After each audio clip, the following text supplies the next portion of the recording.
Salut YouTube! On se retrouve pour une nouvelle vidéo. On a tendance à parler du développement en MotoGP et c'est bien normal, parce que c'est un vrai laboratoire qui permet l'évolution technologique. Et aussi parce que les meilleurs constructeurs moto de la planète s'affrontent dans un championnat et que ceux-ci veulent toujours aller plus vite, ainsi ils développent et évoluent sans cesse. Mais pour ce qui est de la Moto 2 et de la Moto 3, le développement est beaucoup plus discret. Ceci est notamment dû au règlement technique qui est assez strict et qui empêche donc les constructeurs d'évoluer. Du coup je me suis posé la question, comment ces deux catégories font pour avancer, pour évoluer? Entre pièces de performance, concessions et pilotes de développement, on va voir tout ça dans cette vidéo.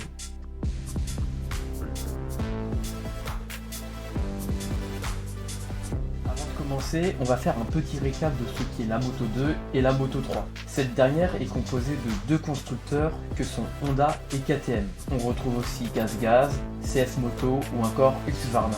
Ces trois derniers constructeurs sont en réalité des KTM, où on a juste imposé le logo et la marque de ces constructeurs sur les carénages. Et pour toutes les motos, ce sont des moteurs de 250 cm3. Pour la catégorie intermédiaire dite Moto 2, tout le monde a des moteurs Trion de 765 cm3. Là où la différence va se faire, c'est au niveau des châssis.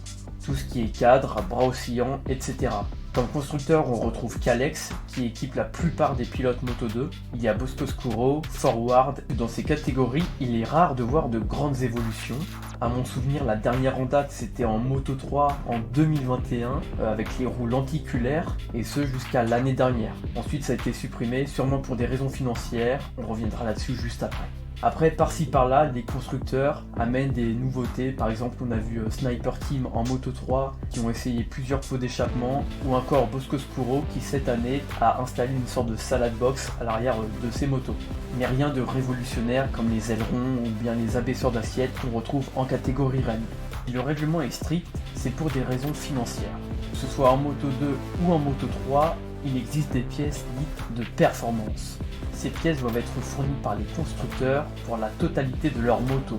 Même si certaines équipes ont un plus gros bagage comme Léopard en Moto 3 ou KTM Arrow en Moto 2, ces équipes ne sont pas considérées comme officielles, comme c'est le cas de Yamaha Monster Energy ou bien Red Bull KTM en MotoGP. Par conséquent, lorsqu'un constructeur sort une nouvelle pièce de performance, celle-ci devra être fournie à tous les pilotes du constructeur sans exception. Donc il n'y a pas une équipe qui va avoir une pièce en première ou une autre en dernière, non, c'est tout le monde équitable. A contrario, pour les pièces qui ne sont pas de performance, ce sont les équipes elles-mêmes qui peuvent les améliorer. Or, comme il y a de grosses structures et de plus petites, le règlement technique empêche au maximum ces améliorations pour éviter qu'une grosse équipe prenne l'ascendant sur les autres, et ainsi creuser un gap entre les motos. Car c'est bien connu, plus on a d'argent, plus on va vite.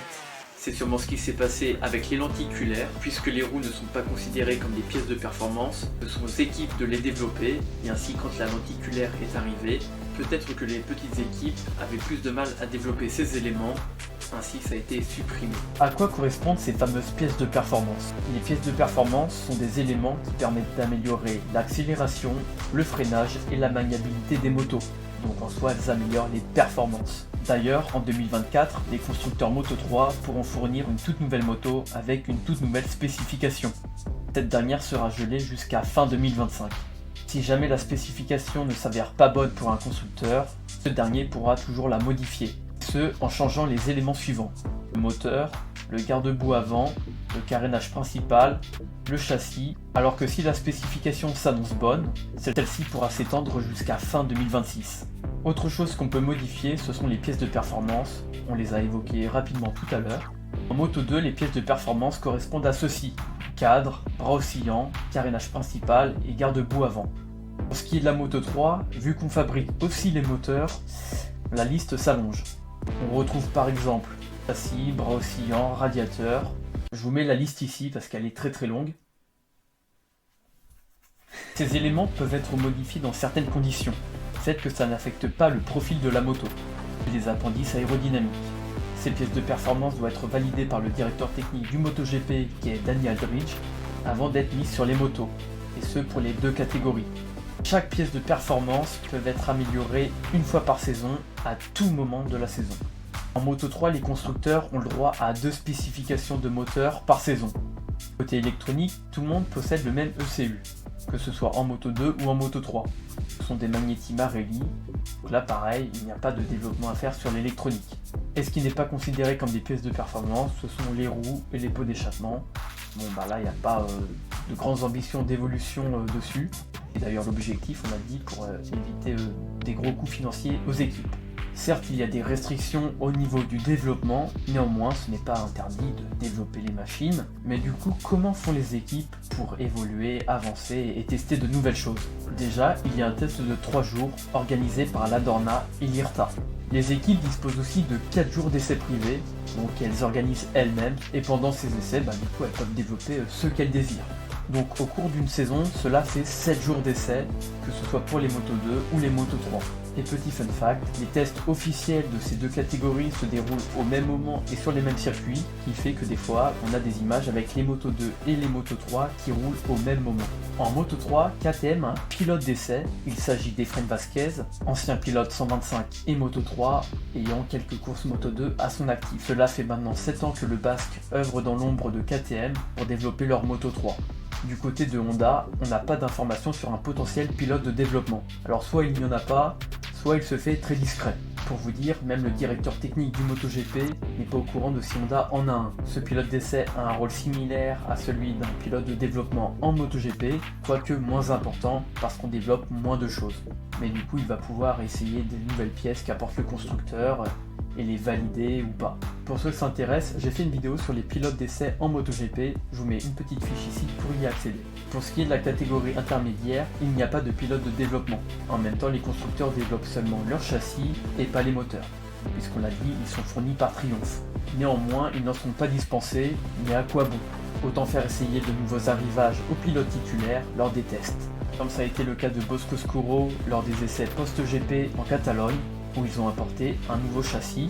Cela coûte moins cher que de payer un pilote de développement qui n'aurait pas une grande utilité. Par contre, la petite subtilité qu'il y a dans cette catégorie Moto 2, c'est qu'ils ont des concessions qui vont vous permettre de développer votre moto. Et voici comment ça fonctionne. Un constructeur dispose de concessions lorsqu'il a moins de 6 points de concession sur 2 ans. Les points se comptent comme ça. Le vainqueur prend 3 points de concession, le second 2 points et le troisième 1 point. Kenpiche, on a fait une vidéo dédiée pour la catégorie MotoGP, donc je vous mets une petite fiche pour y accéder. Le système est le même, c'est juste les aides qui changent, et d'ailleurs les avantages, on va les voir maintenant.